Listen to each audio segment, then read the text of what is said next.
Hello friends, তোমরা সবাই কেমন আছো? আশা করি তোমরা সবাই খুবই ভালো আছো আর সুস্থ আছো। আর আমিও খুবই ভালো আছি। আজকে আবারও একটি নতুন ব্লগে তোমাদের সবাইকে স্বাগত জানাচ্ছি।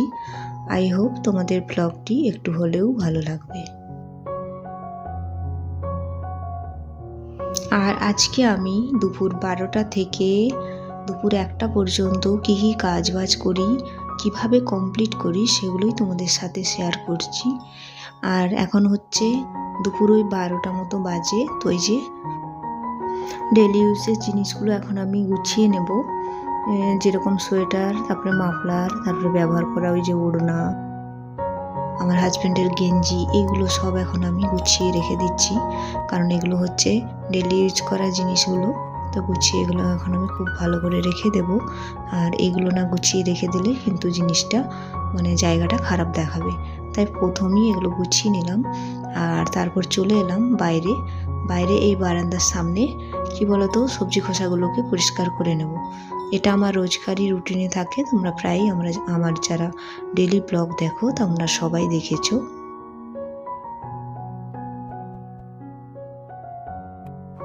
তো এই খোসাগুলো এখন আমি ডাস্টবিনে ফেলে এই জায়গাটা একটু পরিষ্কার করে নিচ্ছি। আর এগুলো আমার রেগুলার কাজ।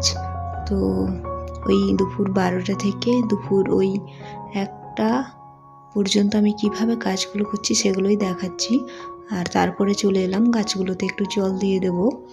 গাছগুলোতে এখন আর ফুল হচ্ছে না, জানি না আবার যদি ফুল হয় তাহলে তোমরা অবশ্যই দেখবে আমার ভিডিওতে।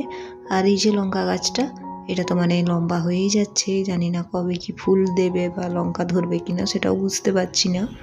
তারপরে চলে এলাম, বাসনগুলো একটু গুছিয়ে নিচ্ছি, কারণ এগুলো আমার মাজা হয়ে গেছে।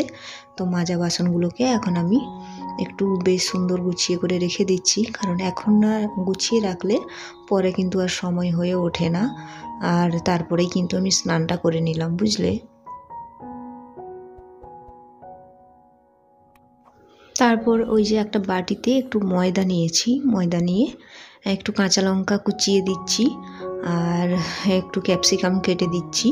মানে ক্যাপসিকামটা কিন্তু সরু সরু করে কাটতে হবে।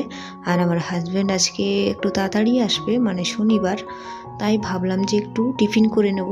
আর যেহেতু একবার আমরা ভাত খেয়ে নিয়েছি, তাই এখন আর ভাত খাওয়ার কোনো গল্পই নেই। তো তার জন্য একটা নতুন রেসিপি করছি, তো সেটাই তোমাদের সামনে শেয়ার করছি। তো ময়দার সাথে একটু কাঁচা লঙ্কা আর ক্যাপসিকাম কুচিয়ে নিয়ে দুটো ডিম কিন্তু ফাটিয়ে নিলাম। এরপর ডিম ফাটিয়ে নিয়ে একটু হলুদ আর লবণ দিয়ে দিলাম।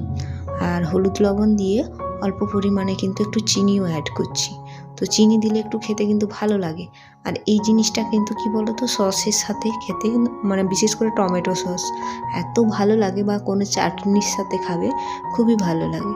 তো ওই জন্য এইটা করছি। তো ভাবলাম তোমাদের সামনে দেখিয়ে দিই। তারপরে একটু জল দিয়ে, হালকা জল দিয়ে খুব সুন্দর একটা ব্যাটার তৈরি করে নেব।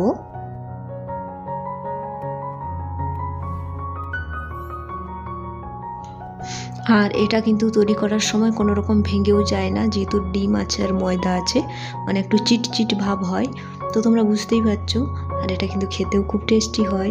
তোমরা অন্যান্য ভেজিটেবলও এখানে অ্যাড করতে পারো, মানে গাজর, তারপরে ধনেপাতা দিলে তো অবশ্যই স্বাদ ভালো হয়। আমার কিন্তু ধনেপাতাটা ছিল না, তাই দিলাম না।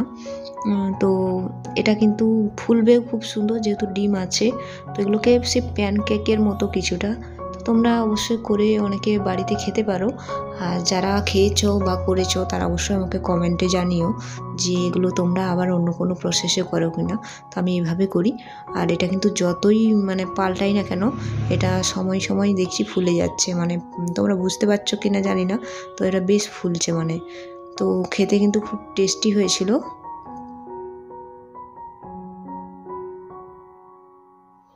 তো বন্ধুরা, তোমরা যারা আমার ভিডিওটির এত দূর পর্যন্ত দেখেছো, তোমাদের যদি আমার ভিডিওতে কোনো কাজ এতটুকুও ভালো লেগে যায় তবে অবশ্যই আমার ভিডিওতে একটা লাইক করে দিও।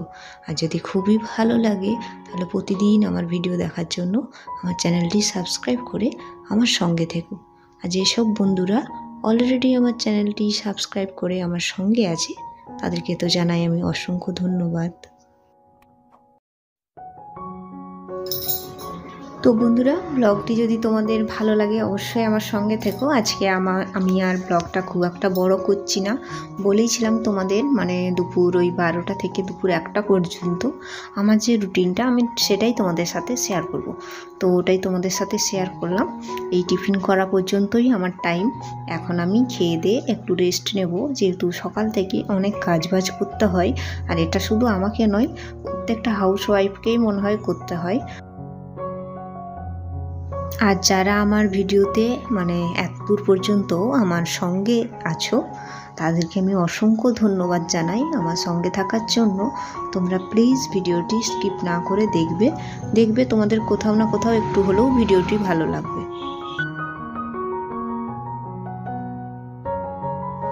তো আমার রান্না হয়ে গেল, রান্না বলতে এই টিফিনটা বানানো হয়ে গেল। আর এটা কিন্তু করলে তোমাকে আর তরকারি করতে হবে না, রুটি বা পরোটা করলে তার সাথে খাওয়ার জন্য তোমাকে কিন্তু ভাবতে হবে। আর এটা করলে কিন্তু তোমাকে সেটা ভাবতে হবে না। আর এখানে একটু সস বা একটু টমেটো চাটনি দিয়ে তুমি সুন্দর কিন্তু এটা খেয়ে নিতে পারবে। আর কিছু কিছু ক্ষেত্রে তো এমনিতেই খাওয়া যায়, এটার জন্য খুব একটা বেশি কিছু লাগে না। তো তোমরা অবশ্যই এটা ট্রাই করো, আমাকে কমেন্টে জানাবে। তো আজকে আমি ভিডিওটা এখান পর্যন্তই রাখলাম।